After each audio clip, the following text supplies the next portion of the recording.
E aí, tudo bem? Meu nome é Simone Nogueira e eu sou a criadora do movimento Mudaí. Você se pega irritado de vez em quando?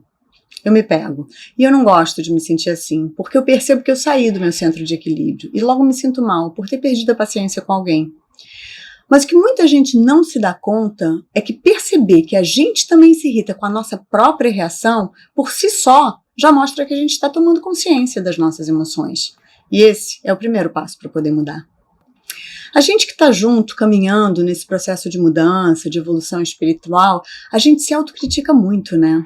A gente acha que porque está despertando, a gente tem que ser sempre perfeito. Ah, eu já estou no meu processo de evolução espiritual, então eu não posso me irritar. E não é assim que acontece. A gente é humano. A gente está aqui para experimentar, errar, aprender e evoluir. Sair do nosso centro de equilíbrio mostra que a gente está, sim, errando ainda. E que ainda precisa aprender algumas lições. E elas vão se repetir até a gente aprender. Então, tá tudo bem se a gente se desequilibrar de vez em quando. E aceitar que isso pode acontecer com a gente. O importante é a gente não seguir inconsciente do que está se passando dentro de nós e tentar aprender a lição que falta. Vamos conversar sobre isso hoje, ok? Mas deixa o seu like primeiro e se inscreve no canal se você ainda não se inscreveu.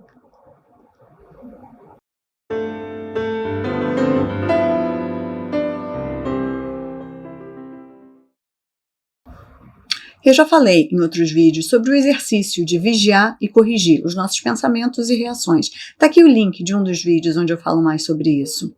Quando a gente começa essa prática de vigiar e corrigir, a gente começa a perceber as nossas emoções negativas. Eu sinto quando eu estou sendo rabugenta. Eu percebo quando eu estou irritada. E como eu estou atenta a todas as emoções de baixa vibração quando elas aparecem, eu logo analiso o que está acontecendo. Primeira coisa é me perguntar: o que eu estou sentindo? É importante a gente identificar as nossas emoções, fica muito mais fácil descobrir a causa. Eu vou falar mais sobre isso mais para frente. Depois eu me pergunto, com quem eu estou irritada? Por que eu estou irritada? O que a pessoa está fazendo que me irrita? Quando eu sou capaz de responder essas perguntas, o próximo passo é tentar me colocar no lugar das pessoas, para tentar entender por que elas pensam como pensam. Eu consigo encontrar um padrão de valores que guiam a vida daquela pessoa? E como é que a gente pode perceber isso? Percebendo o jeito da pessoa, suas palavras e atitudes nas diferentes situações do dia a dia. Nós somos o resultado do que pensamos. Nossas palavras e ações seguem a nossa forma de pensar. E a nossa forma de pensar segue a forma como fomos criados, os valores e crenças que nos foram ensinados a vida toda. Perceba as atitudes das pessoas, com você e com os outros. Compreenda que os nossos valores representam tudo o que julgamos certo e verdadeiro. E tudo que não se enquadra na nossa forma de ver vai ser julgado por nós. Nós também somos assim. Também julgamos o que vai contra a nossa verdade. Por isso, vamos aprender a nos colocar nos sapatos dos outros e tentar entender por que as pessoas agem como agem. Quando fazemos isso, nos tornamos mais tolerantes com as pessoas, passamos a ter mais compaixão, porque entendemos que a maneira como elas falam e agem é mais forte do que elas. Imagina uma mulher que foi criada a vida toda sob a influência dos valores da solidez do casamento, acreditando que o que Deus abençoa não pode jamais ser desfeito. Entendendo que é errado e vergonhoso o divórcio, sendo capaz de aceitar a humilhação, o desrespeito e a traição, em nome da manutenção da reputação e da instituição que é o casamento. Essa pessoa nunca vai aceitar uma outra mulher que tenha se desprendido das amarras de um casamento infeliz, que tenha decidido se separar. Ela vai julgar essa mulher. É mais forte do que ela. Ela foi condicionada a acreditar que os laços do matrimônio são mais fortes do que qualquer sofrimento. Ela vê beleza na mulher que mantém a classe, mantém as aparências e se comportam como a sociedade espera. Tá errado? Para ela não. Para ela, esse é o certo. E quando a gente entende isso, a gente para de querer provar para os outros o nosso ponto de vista, as nossas razões. Eles nunca vão se convencer de que a gente está certo. E aí, não tem por que se irritar. O que não tem remédio, remediado está. Voltando à importância de tentar identificar as emoções negativas quando elas aparecem, para buscar a causa, aprender a lição que tem que ser aprendida e corrigir para não acontecer mais. Se a irritação, por exemplo, Provavelmente é porque a gente está tentando controlar as situações. E elas acontecem do jeito delas, a revelia da nossa vontade. Se apegar à necessidade de que as coisas sejam do nosso jeito, é a frustração certa. As coisas não acontecem segundo as nossas expectativas. Outra possível emoção, às vezes é orgulho ferido, que ainda se transforma em mágoa, irritação. As pessoas nos rotulam, do que quer que seja. Às vezes um hábito ruim que a gente teve no passado. Eu, por exemplo, estava sempre atrasada para tudo. A gente já mudou, só que as pessoas ainda nos veem daquele jeito. E num comentário, numa piadinha, a gente percebe julgamento. E isso nos fere.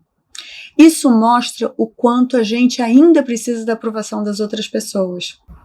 O fato da gente saber que já não é mais aquilo que nos julgam ser, não basta. Queremos que os outros saibam e acreditem também. Isso se chama orgulho ferido, ego.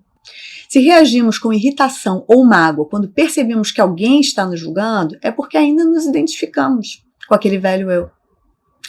Nós também temos dificuldade de acreditar que aquilo não nos determina mais.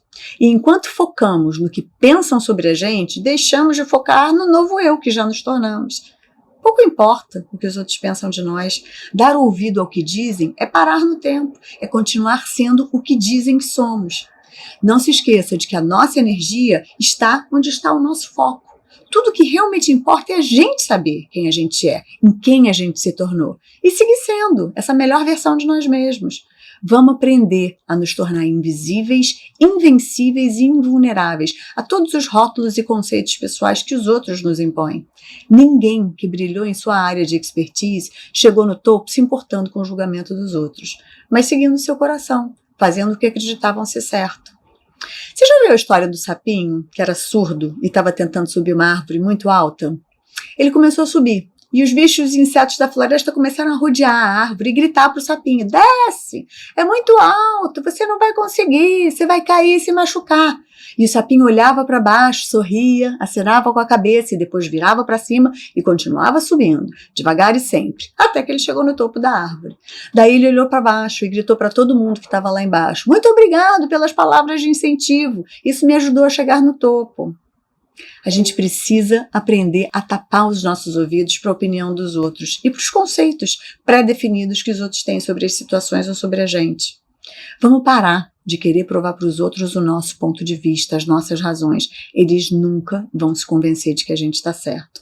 E quando a gente entende isso, a gente tira um peso enorme dos ombros, que é a necessidade de aprovação dos outros. Isso só nos paralisa. Entendeu por que a gente se irrita?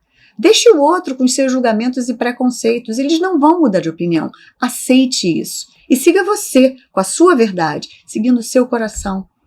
Vem, muda aí comigo. Eu te vejo no próximo vídeo. Até!